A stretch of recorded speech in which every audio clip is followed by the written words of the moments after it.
Ay, pues quería compartir con vosotros hoy una palabra que hace un tiempo que iba meditando en ello y que tiene una conexión especial y que quizás hoy es un día extraño porque, sabéis, es muy interesante la sociedad cuando se mueve mucho con ciclos un tanto absurdos, ¿no? Porque quizás ayer había gente que tenía muchos problemas y hoy no vamos a hablar del Barça, ni del partido de Koundé, ni de... Pero hoy la gente es muy feliz. Ayer yo he dormido muy poco. Vivo en un pueblo que lo celebra todo. Es un eufemismo muy bonito. Y ayer estuvieron hasta las 4:30 de la madrugada celebrando. Yo pensaba que era más madridista en mi pueblo, pero no. Oye, o eso o les gusta celebrar. El caso es que pasa que tenemos una sociedad que de una manera muy volátil, muy fácilmente, se cambia, ¿no? Moda, su emocionalidad, su situación, pero también existe la realidad de que, a pesar de que vivimos una época dulce, llena de inteligencia artificial, llena de acceso a la información, también hay mucho sufrimiento, ¿no? Y seguramente hemos podido compartir esta semana con algunas personas y a muchos de nosotros podemos estar viviendo situaciones difíciles, situaciones complicadas que incluso la victoria del Barça no es capaz de enmascarar. Y lo que quiero compartir con vosotros, que tiene por título Experimentando su milagro, está basado en un texto que a mí me encanta, porque es de estos momentos, ¿no?, en los que todo empieza, ¿no? Y es el texto en que Josué y el pueblo de Israel cruzan el Jordán. ¿Lo conocéis? Sí, ¿verdad? Es conocido, es bastante, ¿no? Son los principios, ¿no? Ese primera experiencia, ¿no?, en los que empiezas. Josué había vivido muchas cosas, muchas situaciones. El pueblo de Israel habían escuchado lo que había pasado en el desierto, habían vivido esa generación en el desierto. Y entonces vamos a ver, en el capítulo 3 de Josué, vamos a ver qué sucede. ¿Os parece? Dice que Josué se levantó de mañana y él y todos los hijos de Israel partieron de Sitín y vinieron hasta el Jordán y reposaron allí antes de pasarlo. Y después de 3 días los oficiales recorrieron el campamento y mandaron al pueblo diciendo: cuando veáis el arca del pacto de Jehová vuestro Dios y los levitas sacerdotes que la llevan, vosotros saldréis de vuestro lugar y marcharéis en pos de ella, a fin de que sepáis el camino por donde habéis de ir, por cuanto vosotros no habéis pasado antes de ahora por este camino. Y Josué dijo al pueblo: santificaos, porque el Señor hará mañana maravillas entre vosotros. Y habló Josué a los sacerdotes, diciendo: tomad el arca del pacto y pasad delante del pueblo. Y ellos tomaron el arca del pacto y fueron delante del pueblo. Como os decía, el pueblo de Israel había pasado una generación entera del pueblo que se reunió a decidir si iban hacia Jericó o no iban. ¿Os acordáis?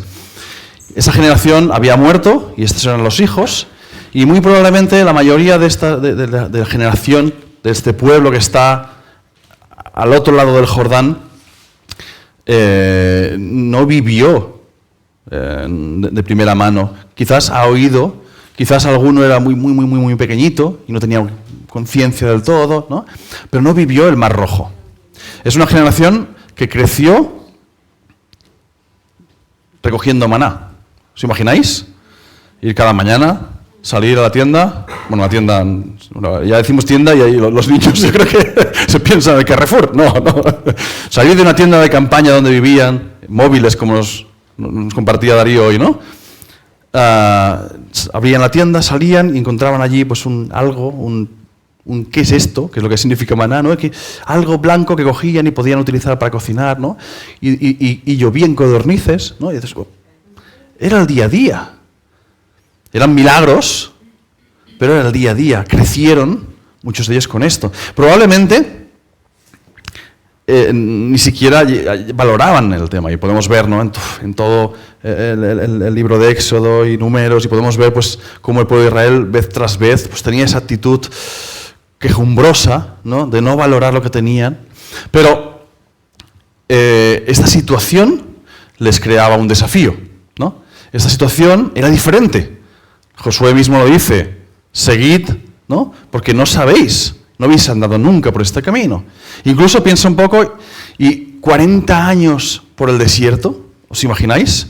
40 años por el desierto, la primera vez que tú ves un río, además un río desbordado, porque dice que en esa época el río Jordán se desbordaba por todos sus lados. Y si habéis estado en algún río, o tenéis algún río cerca, cuando un río se desborda, pierde la forma natural. Y no sabes dónde empieza, dónde acaba, no sabes lo profundo que es, no sabes el terreno que hay, si te vas a encontrar con una roca y te vas a hacer daño, o si es todo liso, o si es fangoso.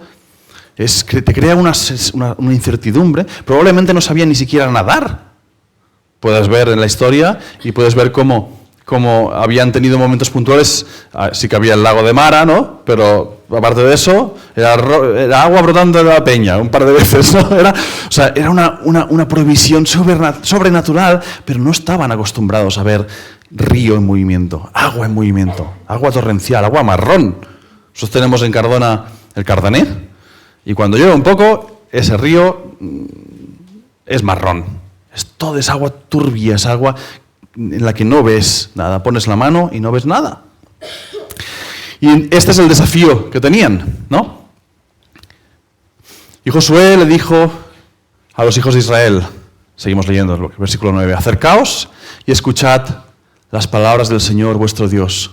Y añadió Josué, en esto conoceréis que el Dios viviente está en medio de vosotros, y que Él echará delante de vosotros al cananeo, al eteo, al ebeo, al fereceo, al gergeseo, al amorreo, al jebuseo. Me encanta Josué porque, a pesar de que a veces quizás tenemos una visión de lo que quizás le faltaba, ¿no? Se dice muchas veces, esfuérzate y sé valiente, esfuérzate y sé valiente. Muchas veces lo que yo veo es un Josué esforzado y valiente. Y vemos a un Josué que se enfrenta con muchos retos, con muchos desafíos. Él mismo está justo empezando, acaba de morir Moisés, y él está empezando a dirigir al pueblo de Israel después de 40 años con Moisés, un Moisés que literalmente era una bombilla, cuando salía de hablar con Dios le brillaba la cara. Imaginaos la suela de los zapatos, la olma, se llama la olma, ¿no? La expresión, imaginaos la suela, imaginaos el vacío que tenía que llenar, o el síndrome de impostor que él podía tener. Imaginaos por un momento, ¿no? El desafío que era para Josué, pero Josué lo tiene claro, ¿no? Y va y dice, y antes ha dicho santificaos, y ahora dice acercaos y escuchad las palabras del Señor vuestro Dios. Y hay una cosa muy interesante, es que Dios todavía no ha hablado.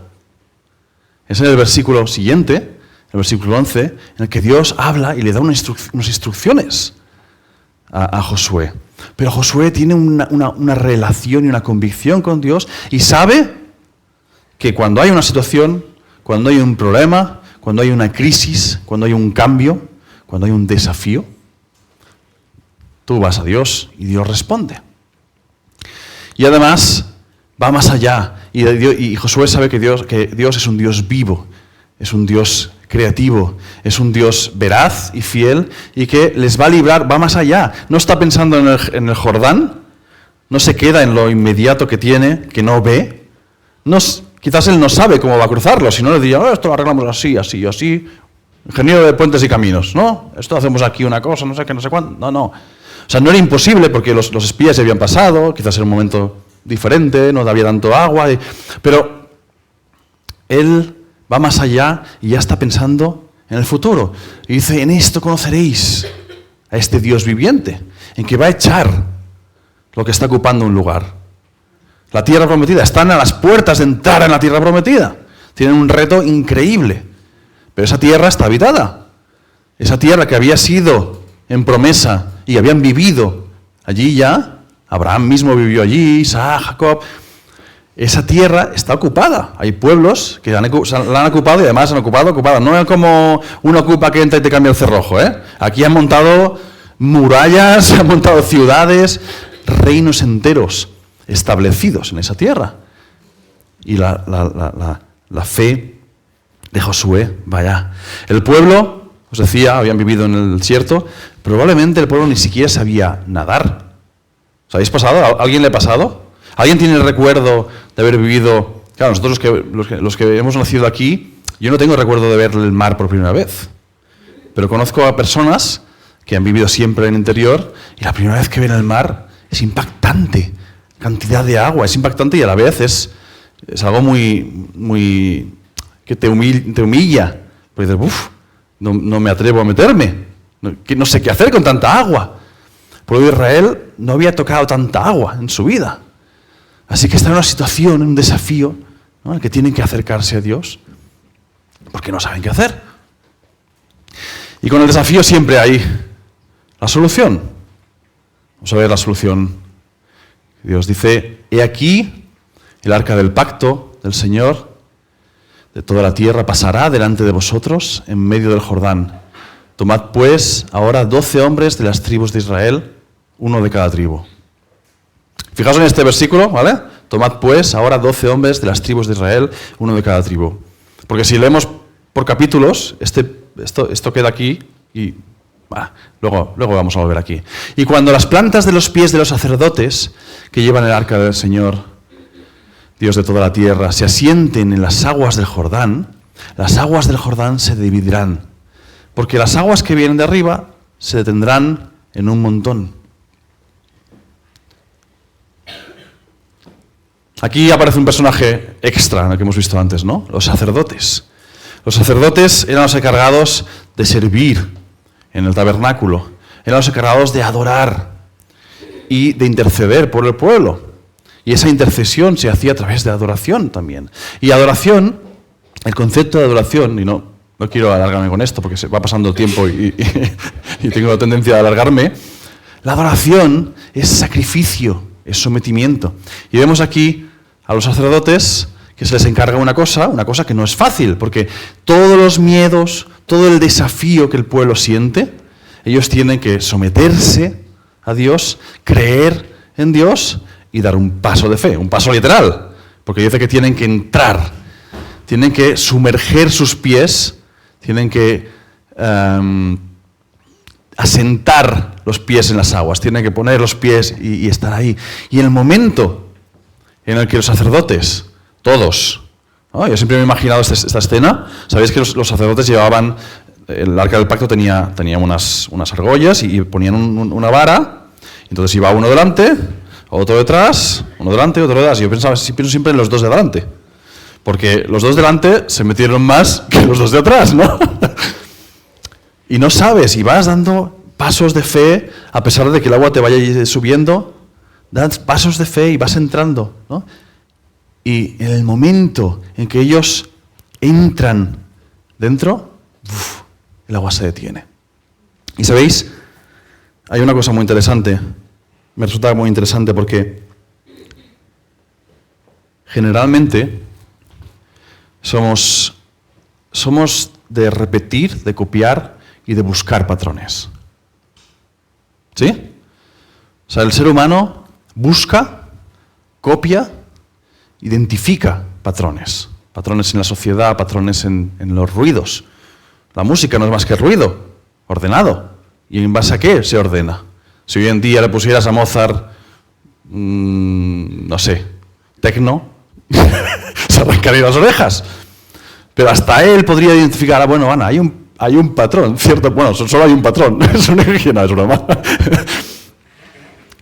Todo generalmente buscamos, ¿no? Y cuando te encuentras con una situación o un problema que hay cierta similitud, seguro, porque era parte del ADN, de la cultura hebrea, ¿no?, que habían oído hablar del Mar Rojo, ¿verdad? ¿Os acordáis del Mar Rojo lo que pasó? Dios le dijo a Moisés, levanta la vara. Levantó la vara y el mar se abrió en dos. Y se abrió en dos columnas y pasaron por el medio. Y tú te imaginas al Jordán, ¿no? Y yo me imagino al sacerdote, al primer sacerdote, ¿eh?, que además siempre hay uno que va más, ¿no? siempre hay uno. Y me imagino entrando, ¿no?, y decir, pues ahora se va a parar, se va a poner aquí una muralla, ¿sabes, no? Y de repente desaparece el agua. El agua se retira. Porque no he puesto el texto, es mucho texto, habría que leer casi 2 capítulos, ¿no? Pero si leéis el capítulo 3 entero, y parte del 4, veréis que se pararon a muchos kilómetros, arriba en la ciudad de Adán, de la entrada del mar de Galilea donde entraba el Jordán, se paró allí el agua. Allí se acumuló el agua y dejó de fluir. Entonces de repente el río desaparece. Y pienso, ¿cuántas veces tengo un problema, tengo una solución y espero algo, espero una columna de agua, espero que Dios repita? Tenemos canciones incluso que hablan de eso, ¿no? Hay, ¿sabes? Sé que lo harás otra vez. Y a veces yo pienso, bueno, ¿qué es lo que hará otra vez? ¿El milagro? ¿Solucionar? ¿O aquello que hizo, o que hizo con este, o que hizo con esto otro? ¿No habéis hecho alguna vez la oración de Dios? ¿Por qué no me pasa a mí lo que le ha pasado a este y otro? ¿Os ha pasado eso? Desapareció.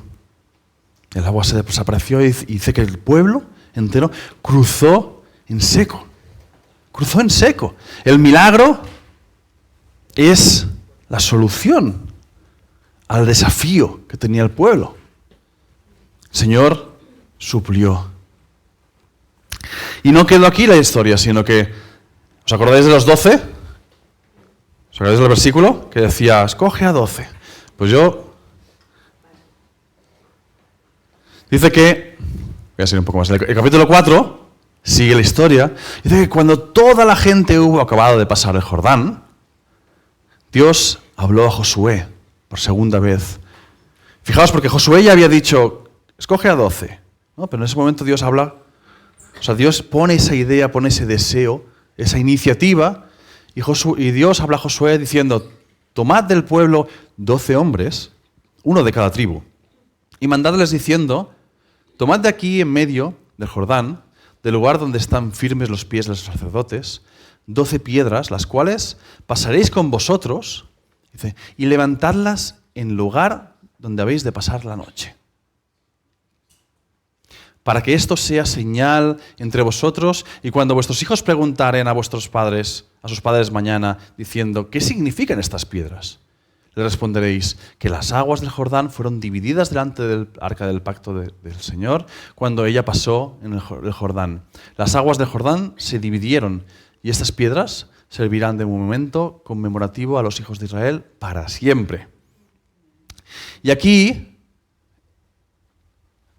entra la parte más bonita y la parte más importante, porque también igual que somos de identificar patrones, también somos olvidadizos, ¿no?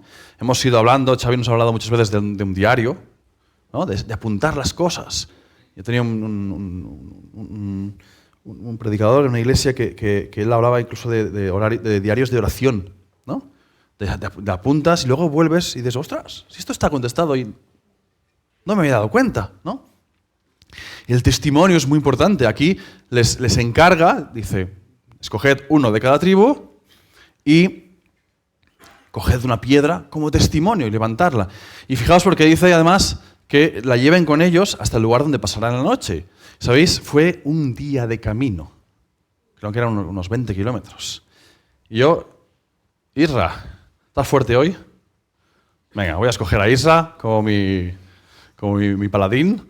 Y Esther, si le puedes ayudar, hay una silla aquí al lado. Si puedes traer la silla, y ahora Isra te digo lo que vas a hacer. Allí cerca de donde vamos a Can Bayona, cerca de donde vivo yo, en Cardona, hay un pantano. Esta es una foto que tomé hace un tiempo. Aquí es bonito. Ya no está así. No tanto. ¿Vale? Sí. Yo hace un par de años, creo que fue, gracias. En el cuartito de allí vas a encontrar una piedrecita. Si la puedes traer, porfa. Hace un par de años estaba haciendo mi devocional. Estaba en el trabajo. Tengo el privilegio de poder hacer devocionales en mi trabajo. Y me acuerdo que leí esto y sentí la necesidad. Tienes una presión, Isra, que no veas, ¿eh? No, en serio, en serio. Menos mal que no se la ha llevado a alguien, porque la he dejado en la puerta con el coche y cuando yo... Mira, ¡ay, ay, ay! ¡Muy bien! A ver, ¿podrías llevarla un día de camino? No, tampoco. Sí. Vale. Gracias, Isra. Muy bien. Sé que estáis todos los niños esperando a ver, cuando acabe la reunión, a ver si podéis cogerla. La dejamos en el suelo. No, espera. Recuerdo que el Espíritu me movió a decir, ve y hazlo. Y además hace un par de años sabéis que estábamos en sequera. El pantano, aquí lo veis, está hasta arriba, ese día estaba hasta arriba. El pantano estaba pues como 200, 300 metros más hacia abajo. ¿Vale? Cruzaba en seco casi una zona, ¿no? Y yo fui allá, o sea, un momento, que te voy a hacer una cosa. Me fui con el coche, claro, el coche no lo dejas aquí como dejas normalmente, sino que el coche lo dejas a 300 metros o así, ¿no? Y fui, encontré una piedra, era más grande que esta, la cogí como pude, ¿sabes? Pero cuando intenté 2 pasos, no, me hundo, no puedo. Y luego pensaba, un día de camino, un día entero. Y dije, no. Encontré esta otra y dije, venga, me costó 3/4 de hora salir de allí. Y de patinar y de caer, porque cruzar en seco no quiere decir cruzar en firme. Cruzar en seco no quiere decir que sea sencillo. Imaginaos, o sea, si hubiera estado chulo también coger varias piedras, una más grande, una más pequeña y una enorme, y a ver, Isra, no porque sea, pero porque ese es el fuerte de hoy, ¿cuál cogía? ¿Cuál hubieras cogido? La más grande. Yo imagino a los 12, hombre, Judá no va a ser más flojo que Benjamín, que ha cogido... No. Una piedra de testimonio. Ahora os pregunto, ¿esto es más grande que la cantidad de agua, los litros y litros, hectómetros, o no sé cómo es la unidad, para hablar de la cantidad de agua que Dios retuvo así? Esto es una prueba fehaciente, algo que ejemplariza, algo que habla realmente del milagro que Dios hizo. ¿Es tan grande como lo que Dios hizo? Simboliza, me recuerda. Pero ¿sabéis? Me di cuenta, con lo que me costó sacar la piedra, ¿no? Me di cuenta que muchas veces vivo más pendiente de mi testimonio, vivo más pendiente del milagro de Dios que del Dios del milagro. Incluso, a veces, puedo correr el riesgo de hacer un Dios a medida de mi milagro. ¿Sí? ¿Se entiende? ¿A alguien más le pasa? ¿O soy yo solo? Si no me voy, acabamos.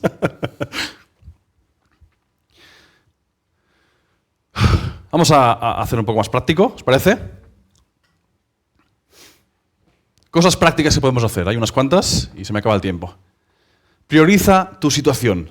Josué se levantó de mañana, madrugó. Estaban delante del río, estaban delante de su situación, estaban delante de su desafío y no dijo, bueno, pues luego para el mediodía que ya llega más sol y no. No, prioriza.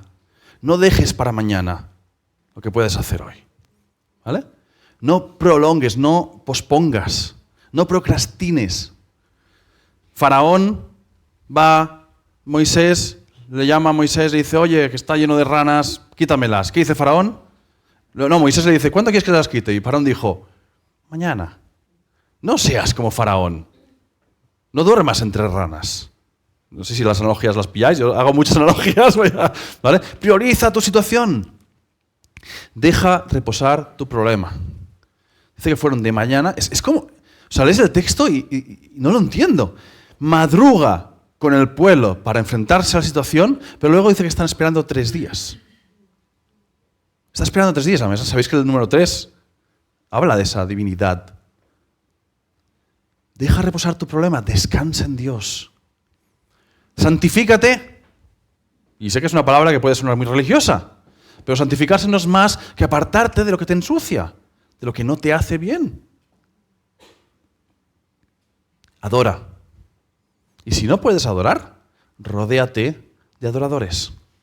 Adora, sométete a su voluntad, proclama lo que Él es, lo que Él hace. Pídele a Dios por tu situación, predisponte a escuchar lo que Él tiene que decir sobre tu desafío. Transmite su fe, da testimonio. Una vez que ha pasado, no sabes cómo va a ayudar a otro lo que tú has pasado. A pesar de que la piedra no represente, a pesar de que tu testimonio no sea tan grande como el poder de Dios, otra persona necesita ver ese testimonio. Y es un testimonio, como decía el texto, para siempre. Que la gente que va a pasar le va a ayudar a acercarse a Dios.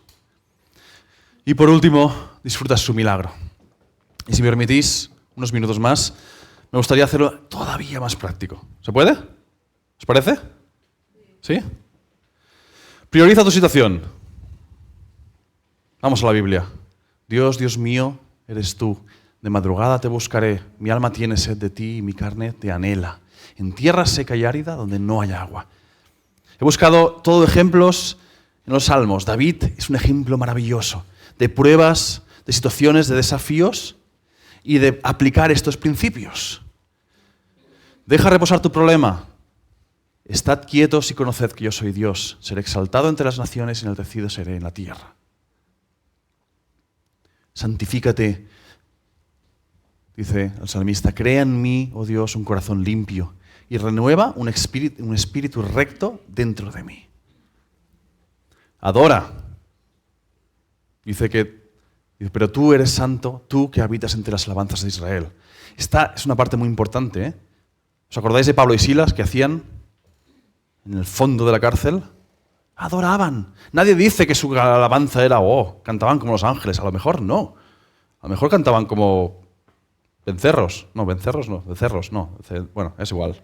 No me entendéis. Vencejos era la palabra. No es con lo bien que lo haces. Es el fruto de labios que confiesan su nombre. Y cuando es capaz de adorar en tu situación, en tu desafío, en tu crisis, eso lo cambia todo. Dios habita en la... Pídele a Dios por tu situación. Dice, echa sobre el Señor tu carga y Él te sustentará. No dejará para siempre caído el justo. Espera en Él todo el tiempo.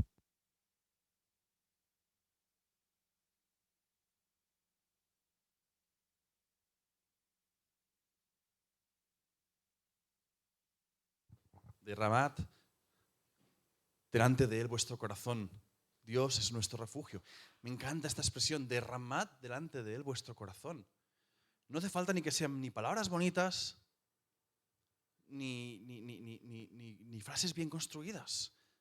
Esta semana veía un reel de un predicador, John Piper, o sea, muy conocido, que era muy cómico porque tiene una edad ya, pero le había pedido a ChatGPT que le hiciera una oración. Y la oración era brillante. Y él decía, Dios no espera buenas palabras. ChatGPT las hace mejor que tú. Dios quiere un corazón, quiere que derrames tu corazón. Y acabamos. Transmite tu fe. Dice, he anunciado justicia en la gran congregación. No refrené mis labios de tu salvación, he hablado. No he encubierto tu misericordia y tu verdad. Y en otro texto dice, hablaré de tus testimonios delante de los reyes y no me avergonzaré. Y me encanta porque, si os fijáis, el título es experimentando su milagro. Y David no habla de sus batallitas. Yo os he contado una hoy, pero habla de tus testimonios, porque es tu poder el que hace. Y por último, disfruta su milagro. Y no he puesto el texto porque lo sabemos todos de memoria y me gustaría apelar a vuestra memoria. Dice el Salmo 23, el Señor es mi pastor, nada me falta. ¿Sabéis? En la Reina Valera lo tradujeron en futuro todo y hay muchas otras versiones que lo han corregido. Lo único que hay es en futuro es moraré por largos días. Todo el resto es en presente. ¡Wow! Mira, se me pone la piel de gallina solo pensarlo. David, perseguido, refugiado, estuvo hasta haciéndose el loco en la corte del rey que lo quería matar. Este David dice, el Señor es mi pastor, nada me falta. Este es su milagro. Quizás hoy estás aquí y tienes situaciones en tu vida que eres capaz incluso de enmascarar, que la gente que te rodea quizás no conoce, porque somos muy dados a hacer eso, a no mostrar, a ponernos una careta, a sonreír con la boca, pero no con los ojos, ¿no? A aguantar el tipo. Quizás incluso tienes una relación basada en milagros, basada en lo que recibes de Dios. Quizás vives una situación en la que no eres capaz de confiar en Dios, en la que necesitas que Dios te demuestre algo.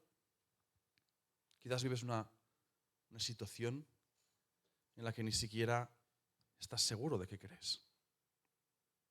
O quizás todavía no has creído en Dios. El mayor milagro es que Dios se hiciera hombre, se humillara y viniera a vivir, a reír, a llorar, a tener hambre y a comer, a disfrutar. Viniera a vivir y a morir por mí, por ti. Y ese es el milagro que hace posible que yo diga, el Señor es mi pastor, nada me falta. Él me hace vivir en prados verdes. Él me defiende, Él me pastorea, Él me conforta, Él me ayuda, Él me guía. ¿Hay alguien aquí que quiera hoy conocer a Jesús como Salvador?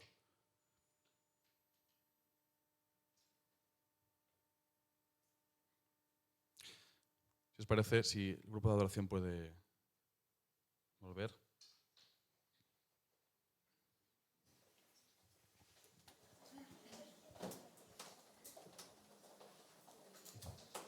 Me gustaría invitaros a adorar a Dios, al Dios que provee todo, a adorar al Dios que nos pastorea y a no obviar la situación que vivimos, a priorizar esa situación, a venir ante Dios y a pedir ayuda también. Estamos aquí, vamos a estar aquí delante, podéis venir, podemos orar por vosotros, podéis compartir vuestra situación, ya sea cualquier tipo de problema, incluso si hay alguna situación que os impide llegar a esa presencia de Dios, que os impide seguir o ver el arca del pacto, la presencia de Dios entre nosotros. Algo que tiene que ver incluso con esa santidad, santificación, con algo que os ensucia. Estamos aquí, somos iglesia, vamos a orar unos por otros, vamos a ministrar, vamos a ayudarnos, vamos a adorar juntos al Dios vivo. Muchas gracias, Joanan. Creo que ha estado muy bien estructurado y nos ayuda incluso pues, a ministrar. Y si tú sientes que estás viviendo, tienes delante un desafío y dices, me tiemblan las piernas porque tengo que hablar con mi Esaú o con mi abogado o tengo que pedir matrimonio, lo que sea, ¿vale? Te tiemblan las piernas y hay un desafío delante. Te voy a pedir que puedas salir a este lado y vamos a orar por este desafío, lo quieras compartir o no. ¿Quieres abrir un negocio? ¿Quieres comprometerte más con algo que te cuesta? Puedes venir aquí. Si estás en medio de un problema, ya los pies enfangados, puedes venir aquí al medio. Y queremos también tener la oportunidad, como decía Joanan, de orar juntos y quizás Dios te da palabra profética donde afirmarte o seguridad. Y aquí a la derecha iba a pedir a los que detectáis que Dios ya ha hecho un milagro y de alguna manera queréis dar testimonio a Dios, simplemente con vuestra presencia aquí y adorando a Dios. Y también queremos orar por vosotros simplemente agradeciendo como Dios os ha obrado. Así que si estás en un desafío de encontrarte dentro de una vorágine, si estás en medio de un problema, si ya ha pasado el problema y quieres dar testimonio a Dios, pues te pedimos que salgas y nos gustaría orar.